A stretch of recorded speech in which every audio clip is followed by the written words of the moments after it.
everyone. Thank you for coming to this talk. And if you were at the keynote just now, I promise you render streaming works. Just check out the experience bar. So anyway, this talk is about XR graphics in Unity and ensuring the best AR/VR experience. And my name is Yifei. I'm the lead field engineer for Southeast Asia. So before we go into the meat of the talk, let's ask this question: why would you bother with AR or VR? And what's the state of XR right now? So when Oculus was first announced, everyone was excited. And actually, even before then, many people were excited for VR for a very long time. If you see, like, there are a lot of examples of people trying out VR, like the Nintendo VR Boy, for example, right? So people have been fascinated with VR for a very long time. And it's no surprise when Oculus announced the VR, Oculus Rift, there was a lot of expectations. And there was a lot of promises made, right? And the result of that is what we call the gap of disappointment. Because a lot of promises were made, a lot of expectations were set, but when it was rolled out, it didn't meet a lot of hopes and dreams of the users, right? So people start to say, oh, maybe this is something gimmicky, not worth it, or not ready, right? Or maybe it's just not worthwhile. But the interest is still there, and we see a lot of very useful application and use cases outside of gaming. Not just for gaming, but outside of gaming. And there has been a lot of demand for VR in the non-game space. For example, in training and simulation, which makes a lot of sense, right? You wouldn't want to train your staff in an actual dangerous environment. You want them to be in a virtual environment to train them, right? Some training in a dangerous environment safely. So the main reason for the gap of disappointment, well, hopes wasn't fulfilled, and the experience was not, well, it's mixed. The experience is mixed. If a VR experience is not created well enough, the user will experience motion sickness, mainly due to like variable frame rate or just poor design. You know, like you should never. I get motion sickness in VR very easily, so I don't do well in like a car simulation kind of VR experience. I get sick easily. But there are variable tolerance to VR, right? Like some people, they don't get that sickness, but some people do, like me. So for those people, when they try an experience that wasn't created well enough, they will say, no, VR is not for me, and that will be it, right? That was their first experience, is the most important, and when they don't experience a good one, they'll just say no, right? Another barrier to VR is the high cost. You will need a dedicated PC, a powerful PC to power your VR experience, your VR headset. Over the years, right, you have seen like the mobile VR on Google Cardboard or on Daydream or on Gear VR, right? But those are more like a mobile kind of experience, not the high quality kind of experience on the PC. And if you're on a PC VR, you are connected by a wire. So that also breaks the immersion. Imagine when you're in VR, you're trying to enjoy the space, you're trying to immerse in the environment, but you have to always keep in mind that you have a wire tethered, right? You don't want to trip on the wire, and then your expensive PC is, right, smashed. So finally, we see like recently technology had caught up. So if you've seen the latest Oculus Connect 6, so they've announced standalone headset that has been around for a few months, the Oculus Quest. You don't need a PC for that. It's just a standalone one that you can just put it on, and you have touch controllers. And they just announced hand tracking as well. So now you don't even need the controllers. It's just a headset, and you can start interacting right away. So when VR was first announced, right, the Oculus Rift was first announced, you see a lot of stock photos with people wearing a headset and then they do this thing, right? And if you've experienced VR before, or if you've developed VR before, you know, what are you doing, right? You can't even touch the thing with your hand. This is not realistic, but finally this is a reality. You can finally touch things with your hand. And we are seeing more powerful graphics card. So there was a huge leap when NVIDIA cards goes from GTX 9 series to the 10 series. There was a huge performance improvements. So it's going to get more powerful in the coming years. So the barrier to entry for VR is going to be lower. And then there are also newer techniques like foveated rendering, where you can just focus on giving more detail on where your eye is looking at instead of the whole render. And what about augmented reality or AR? So Pokemon Go gave the mass majority a taste of what AR means. So a lot of people have the first taste of AR with Pokemon Go. And in general, not Pokemon Go, but in general, AR has a lower entry, barrier of entry, because most people have a phone. You can experience AR right away, and you don't have to put on a headset, because not everyone wants to put on a headset. You don't want to mess up your hair, right? There's no complicated setup. You don't have to set up like trackers or base station and whatever. It's just your phone, and you can start experiencing AR right away. And also, it's not just for games. We're talking about application in the non-game space as well.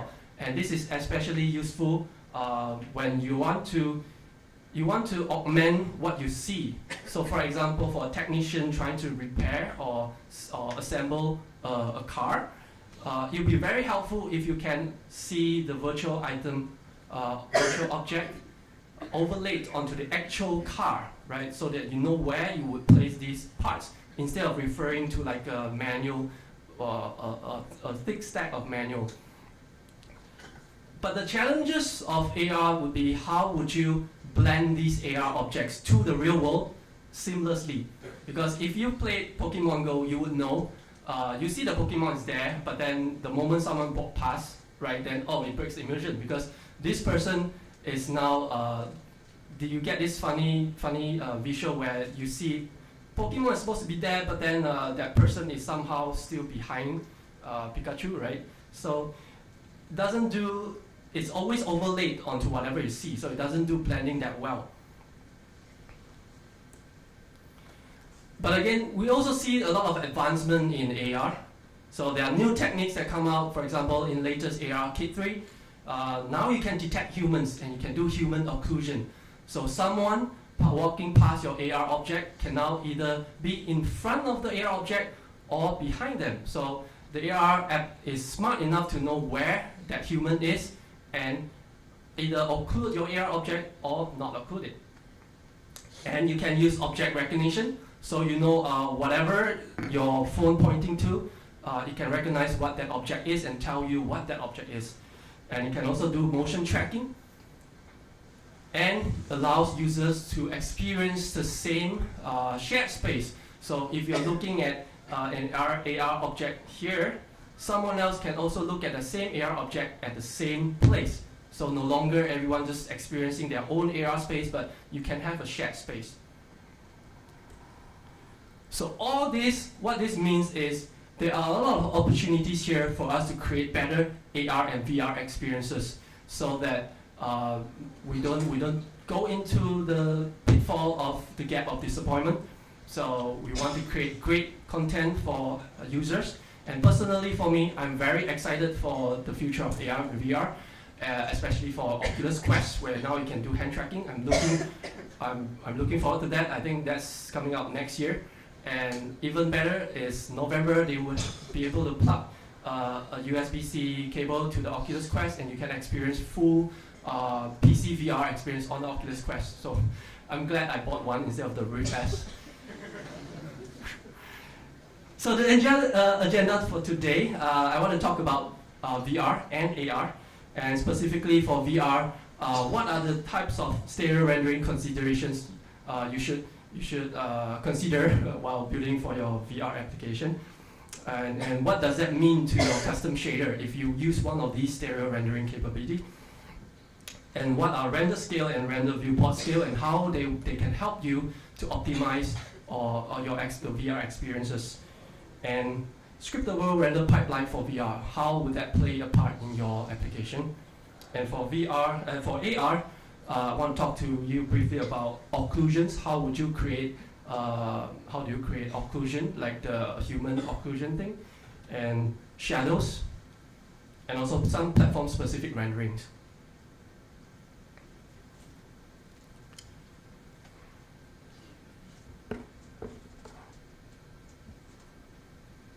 Right. So first, stereo rendering. What this means is, for VR, you have to render for each eye, because humans, we have 2 eyes, and you have to render for each eye. And when VR was first introduced, a lot of brute force method was used. So the first method was multi-pass rendering, and what this means is, for each eye, we're just doing a render with a camera from your left eye position, do the whole rendering to the texture, and then do the second render for your right eye, another texture pass, right? So that's multi-pass, and this is, of course, expensive, not efficient. And slowly we learned that there are better ways to do this. So for example, single pass rendering. So what this means is, instead of rendering one eye to one texture, another eye to another texture, we use one larger texture. Right, 2 textures combined to one, so one larger texture, or better known as double white. And what this allows you to do is, you would render your left eye to the left half of the texture, right eye to the right half of the texture. The advantage of this is, you go through the scene graph once, you don't have to go through it twice. So if you look at the GIF here, so for example, when you are starting rendering on the left eye, you look at the spaceship, so you render the spaceship for the left eye, and then still on that same spaceship, now you render for the right eye. And now, when you're at the right camera matrix, then you render for other objects that the right eye sees. And then you ping pong between the two, left, right, right, left, left, right, right, left. So what this means is, you're going through the scene graph once. You're not doing like spaceship, rocks, boulders, whatever, and then spaceship, rocks, boulders, whatever. Now you're doing spaceship, left, spaceship, right.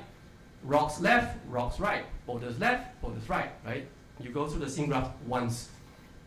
So this means faster performance on the CPU side, but more GPU state changes. So a better technique is single pass instancing.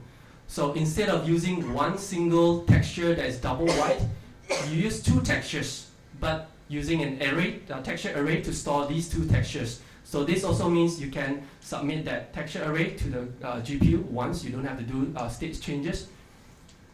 So the same amount of GPU work, but fewer draw calls, and fewer work for the CPU as well. So it's like the best of both worlds, single pass and multi-pass. So significantly more performant than the previous 2 techniques.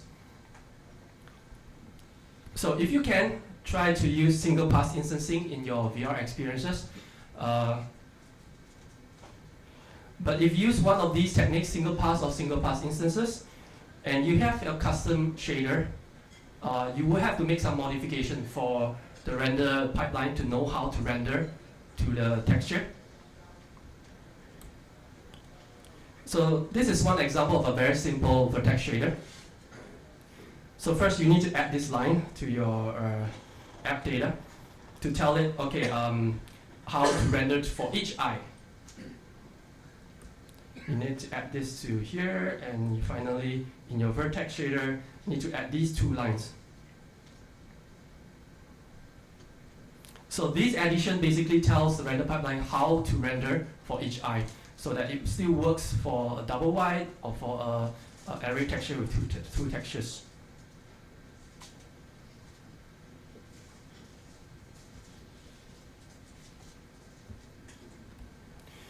So next, RenderScale and RenderViewportScale. So RenderScale, it's actually now known as EyeTextureResolution Scale.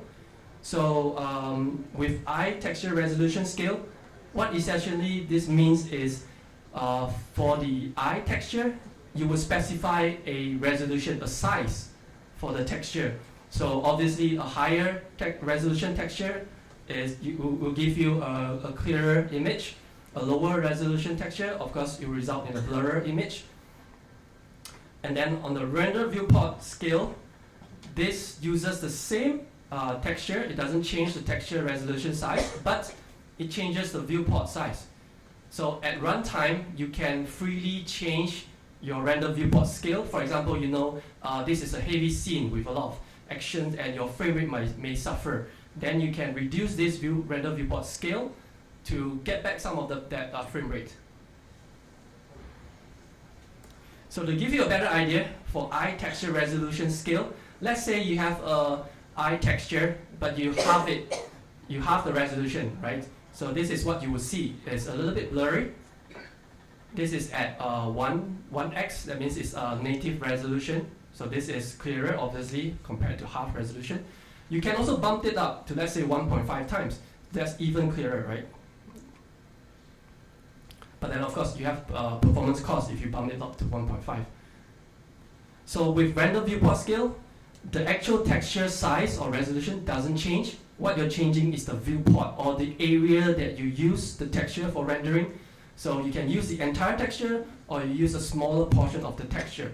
So this means at runtime you can freely change how much of the texture space you want to render.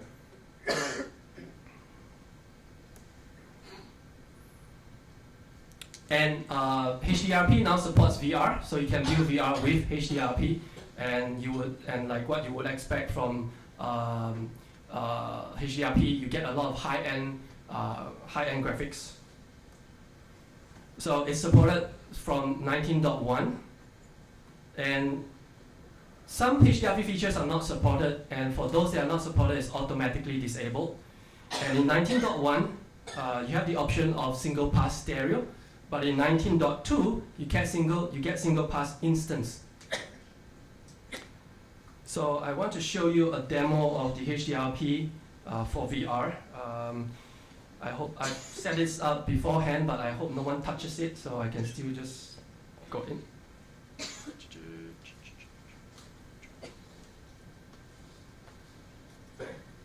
Okay.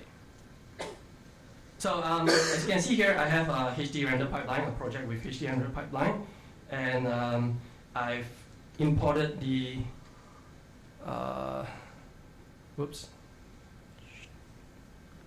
imported the Japan office project here.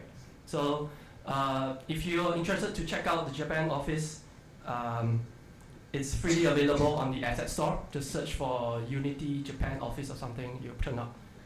All right, so let's see how this will look like in VR. Nice plate.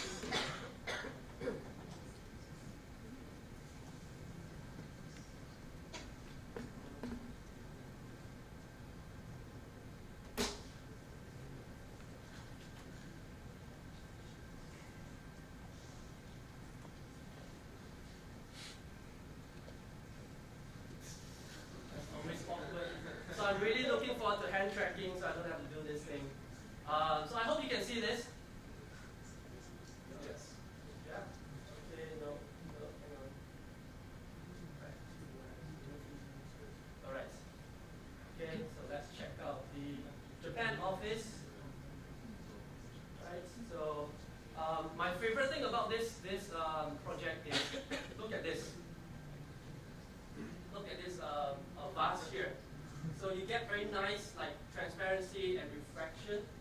And remember, we are in VR, right? So this is very heavy on review, but we can do this now. So this is pretty cool. Check out the counter here.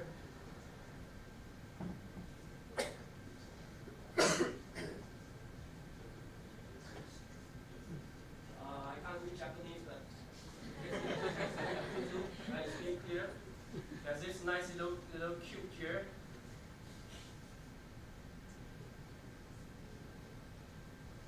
So anything that you saw in HDRP, basically you can create here, but of course features that are not supported will be disabled automatically.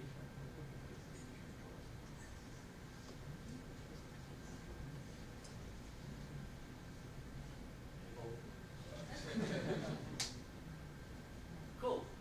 If you want to experience this demo, we will have it set up at the experience bar.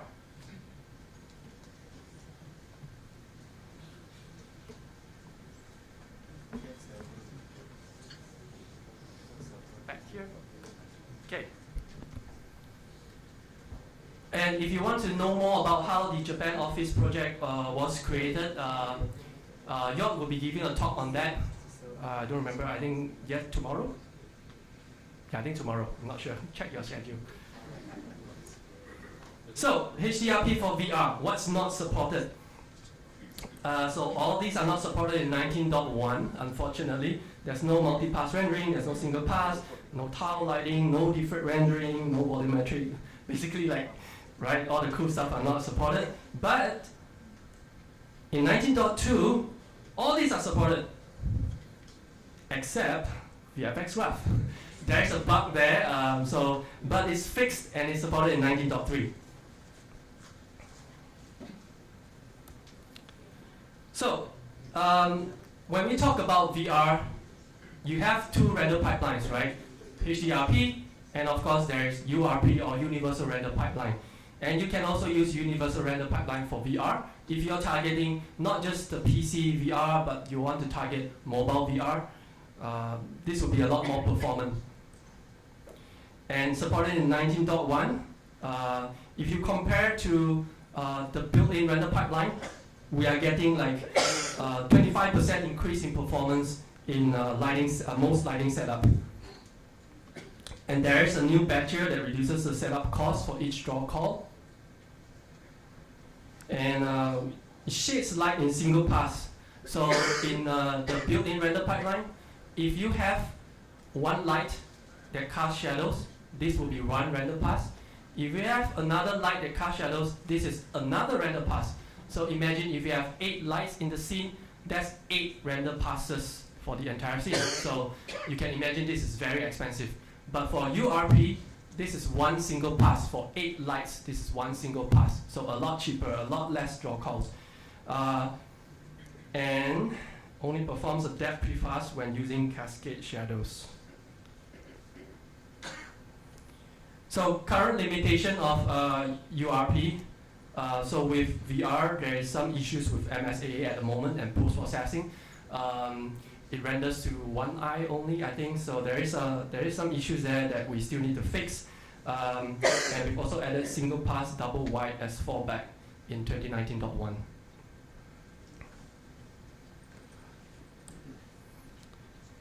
And talking about post-processing, here are some challenges and solutions.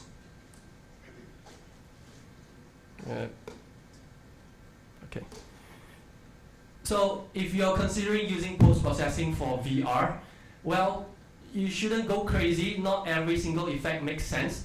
For example, you wouldn't want to apply depth of field because we're not trying to simulate how a camera looks at a scene, but you're trying to simulate how a human eye looks at the scene. So it doesn't make sense for you to create like a depth of field effect. And if you do that, it may cause some uncomfortable feeling and motion sickness. And of course, it doesn't make sense to add like TAA because you will get blurring and ghosting. So yeah, use your judgment. Some effects just don't make sense. And if you're running into issues, try changing to different stereo rendering mode. So for example, if you are on stereo single pass instance, some effects may not work correctly. Try switching it back to multi-pass, that should work. And for mobile augmented reality effects, keep in mind the post-processing effect is applied to the entire image. That includes your live video feed. It's not just applied to your AR object, but also the live video feed. And talking about augmented reality, so here's a couple of things to keep in mind. Remember, AR basically means you are overlaying augmented reality objects on top of a video feed. So like I mentioned earlier, right, you can see the AR objects overlaid to the scene nicely, but then the moment someone walks past, the illusion breaks. And you should also consider your user might be using your app in any location, not just in a well-lit environment. Someone could be at a club somewhere and they just want to show a cool AR experience to some girls that they want to pick up, right, in a very dark, right? So you should consider all different kinds of lighting conditions or space restriction.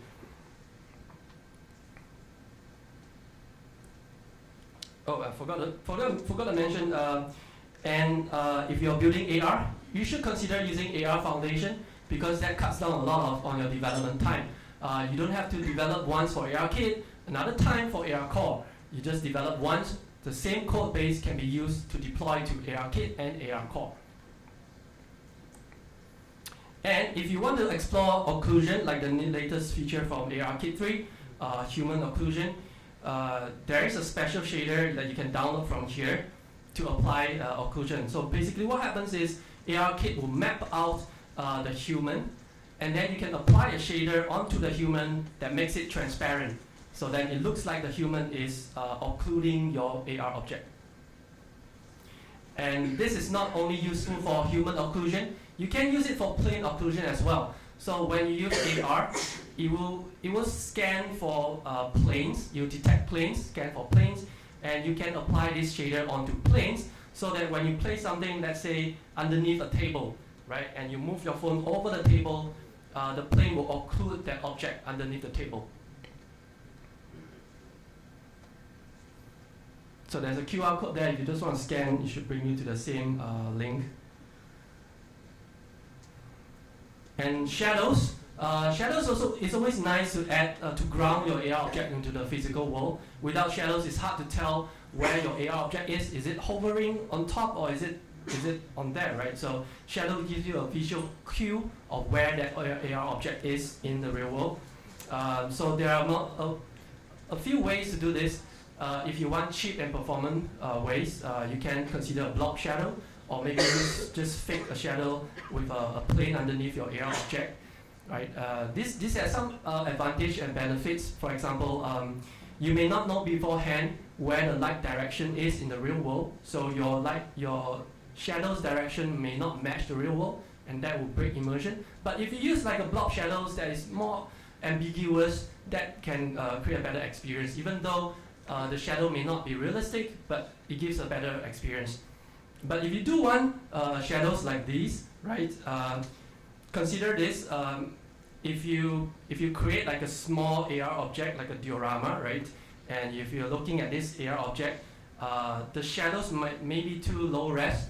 So one way to tackle this is you adjust your shadow distance. So the default value is maybe 50, which means 50 meters. So as long as that AR object is within 50 meters from you, it will cast shadows. You can lower that value to, let's say, 10 meters, right? As long as within 10 meters of you, you can see shadows on the AR object. Then you get higher resolution shadows. Another way to have higher resolution shadow is to, instead of scaling down your AR object, keep it at scale, but you scale the AR session origin. You make the AR session origin bigger, then that will, in terms, reduce the size of your AR object. And here's the shader if you want to do shadows. So basically what happens is you have a plane, a transparent plane that your AR object is casting shadow onto. And there are some very new exciting features from ARKit and AR Core. For ARKit, there's environmental probe. So what this means is it takes in your video feed, it knows how to map it to a cube map and apply as a reflection probe to your AR object. So it looks like it blends well to your environment. And AR Core has something similar. It's called environmental HDR. So AR Foundation currently supports ARKit's environmental probes, and environmental HDR from AR Core is still in development.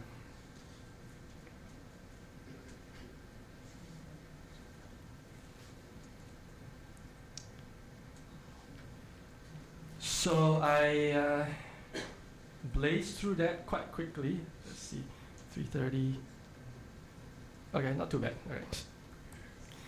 So if you want to learn more, you can check out Unity Learn Premium page, and you can subscribe to Learn Premium. And I think Xing Yi announced on the stage, all participants of Unite, you get this free code that you can log in and get 3 months free trial. Unite SG19, and you get 3 months free trial of Unity Learn Premium. And there's a lot of content on there, very useful to help you get started. And thank you for coming to my talk. Please take some time to fill out the survey to let me know what you think of the talk and in general what you think of Unite Singapore so far. You can either go to the link or scan the QR code. And again, thank you for coming to my talk. If you have questions, I would like to answer them.